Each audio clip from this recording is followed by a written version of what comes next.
So I have a question about sexual allegations, sexual harassment at the Thai Fruit Festival. Let's talk about it. Let's talk about it. Now, whenever you're dealing with a group of people and something goes down, everyone has a different side of the story. So I encourage people, if you have a situation in life, now this video is not generally about individuals. This is a life experience video. This is a life lesson video. And you can learn, I can learn, everyone involved can learn about better communication, about being fucking more transparent if you have an issue about something. Alright? Share everything what happened, not just what you want people to think what happened. Everything you have to share. Otherwise you're a liar. Or you got too much ego, or you're a player, or you're too business oriented or whatever. So this is all about human communication. The higher quality of your communication, the higher quality of your life. Alright? So we have three people, main people, Annie, Joe, and Jill in the story. And the main thing of the sexual harassment or rip-off scam or whatever, Joe rented out a place, called it the transfer mansion or whatever it was, and some people called it the scam for mansion or whatever, because Joe rented a place out and rented out rooms. He was a landlord. So when I've paid rent for the last 20 years or whatever, I'm paying money to rent somewhere. I'm cool with that. So if you pay money to someone, they're making money from you. You're renting a room, they're paying the bills or whatever, making a profit. That's just how it is. So people felt that was a scam. For me, I don't think that's a scam. What a scam would be if someone rented you a room, so hey, it's only $1,000 a month, let's say $10 a month, and then at the end of the month they go, hey, actually it's $10 a month for the water, but the bill's actually $500. That's a scam. If you're saying, hey, look, this is a set price for your internet, your water, your aircon, whatever, transfer up front, are you willing to pay that? If the answer is yes, that's not a scam. A scam for me is hidden shit going on there. Hidden expenses that you weren't made aware of. So I don't see a scam about renting out a room to anyone. That, in my opinion, I could be wrong. What do you think? Is that legit? If you rent a room up front, here's the price. Are you happy with the price? This is all that. Or you just move out if you're not happy with it. You don't stay there. You don't try to get it for free or whatever. That's like a Walmart warranty situation there. That's just my opinion anyway. I'm open to being wrong. So I don't see that as a scam, renting a room out to someone. The next one was a sexual allegations, more serious claim. So I spoke to the girls, I spoke to Joe, and no one was raped. No one was raped. What it was is there was a situation involved a massage. Now if there's more information I don't know about, people can tell me as well. This is all I have at the moment, so this is all I can base my opinion on. There was a situation involved a massage. Now Joe paid for Jill's flight out from Germany. He liked her, she liked him. I've seen a few sexy photos that she sent Joe. So Joe's thinking, I'm going to get me some. Just like any man's going to think. If an attractive girl sends you some sexual photos or talks a bit of, a bit of banter on Facey or whatever, then you're thinking, yeah, this is all good. And then, so the massage got a bit sensual. Not too sensual, pretty minor in my opinion. That's just my opinion though.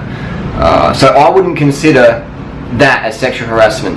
I think Joe tried to hold Annie's hand at a restaurant or something. I wouldn't say that. I would call that flirting versus sexual harassment. Some people would say that's sexual harassment. You go and touch my hand, I'm fucking putting a sexual harassment charge on you. That's cool. That's what, if people feel violated because someone grabbed your hand, that's your right to feel that as well. I'm saying I wouldn't feel violated. I wouldn't feel sexually harassed. Man, I've had ladyboys grab my fucking cock in Thailand before. I don't feel sexually harassed because that's what ladyboys sort of do. Alright, so but everyone's different. I'm not saying right or wrong. I'm saying, in my opinion, if someone grabbed my hand because they like me, I'd feel flattered. I'd say, thanks, I'm interested, but I wouldn't call it sexual harassment. If I sent sexy photos to a girl and then she flew me out halfway around the world and gave me money, whatever, and then she was giving me a massage and she sort of started massaging me a bit, more intimately, I wouldn't feel violated because I'd go, well, I'm bringing that on. Does that make sense? But if I went to someone's house whom I didn't know and then they just started feeling me out, well, that's a bit of. But again, it comes down to individuals. It comes down to the individual's definition of such. So I don't think that, in my opinion, that is sexual harassment.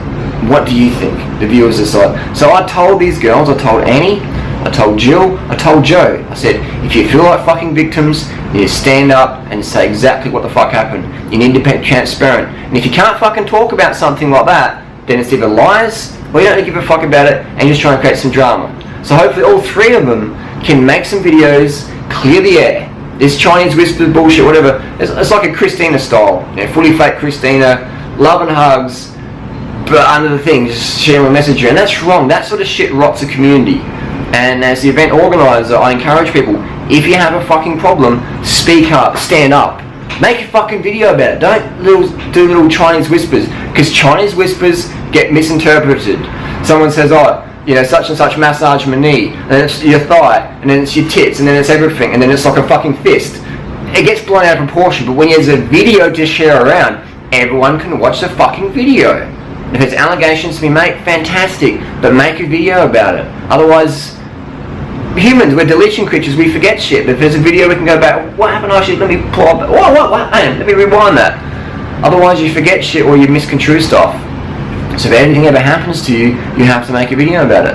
YouTube is your voice, you have a right to share that. Obviously there's people on YouTube who just fucking create drama to get attention, whatever. But I'm saying, in a situation like this, then YouTube becomes a powerful medium. But a lot of people don't want to do that, because their channel is based on fairy tales and unicorns, which is cool. But if you paint yourself in a little fucking box where you can't bitch about someone, but you bitch about them in real life. You can't get angry in your channel, but you get angry in real life. You can't swear in your channel. Hey guys, but you fucking swear in real life. Like Christine, I've heard her fucking swearing, screaming, fucking going crazy at people before. But on camera, it's like, this shit, you know, like this shit is cool. But no one's like this fucking every day. So share who the fuck you really are behind camera. Share that on camera, especially if you're a woman, especially if you're a young woman, because we have in society today, all these young women in social media are taught to be fake, smiley fucking flakes. Be a fucking bitch if you're a bitch. Don't do every fucking video. One video can be a flaky air hugger, whatever. Next minute you can be a bitch or whatever. Share your opinion, rant, rave, whatever. All this flaky, perfect bullshit, it's not fucking real life. It's social media life. So if you put up this pretentious, fake bullshit on the internet every single time, and then something happens in your life, and you want to talk about it, but you can't talk about it because your viewers like, oh my god, what's this? Is this real life? Like, what's going on? Like, I come here for like outfit of the day. That's not healthy, is it? Because you can't really be who you want to be on camera because you're painting yourself in this little box. So that's my encouragement to people is have a variety, and let your audience see who you really are. Share your ups, share your downs, fucking swear. You know, be a bitch or be a cunt or whatever. Just be who you want to be. Be who the fuck you are. Be who you are, on camera, real life, whatever. Be that. Otherwise you paint yourself into a box and you can't have a voice. So people say, oh, but like they don't want to talk about it because no. Do want to talk about it, either three of them, because they're like, oh, but like my channel's all rosy and peaches. If your channel's all rosy and peaches, it's a load of bullshit, because no one's life is full of roses and full of peaches every day. Shit fucking happens. So fucking talk about it, be open, be adult, be mature, be transparent. If an issue is important to you and you think it's going to help other people, you need to fucking stand up and speak up about it. But being fake and flaky, and that's wrong. That's the sort of shit that eats you up, eats your community up, and it doesn't let you grow as a person. And then you form other relationships or whatever. Yeah, people say, I've got trust issues. You don't have trust issues, you have experience issues, you have transparency issues. You need to be more transparent in what you believe in, and then you will feel a greater sense of happiness, a greater sense of connection with your community, because you're not just like putting all this shit up. There's a place for that, but it's not every fucking time. Just like every video doesn't have to be a full-on fucking rant. Just like every bike ride doesn't have to be a war on wheels. You can just stop and check out the scorpions or whatever, or sometimes you can just go full gas up the hill. So it's just having that variety of personalities, variety of emotions. There we go. Have a variety of emotions on your channel. Not this like polished bullshit all the time. Polished bullshit is fantastic. I like watching a bit of polished bullshit now and then when I want a distraction. But when I want to learn something, it's good to be able to connect with real people. So post your comments and questions down below. It's my little rant. Sexual harassment, I don't consider that. Scam for mansion, I don't consider that. But everyone's got a different opinion. Share your opinion down below, and we'll see you soon.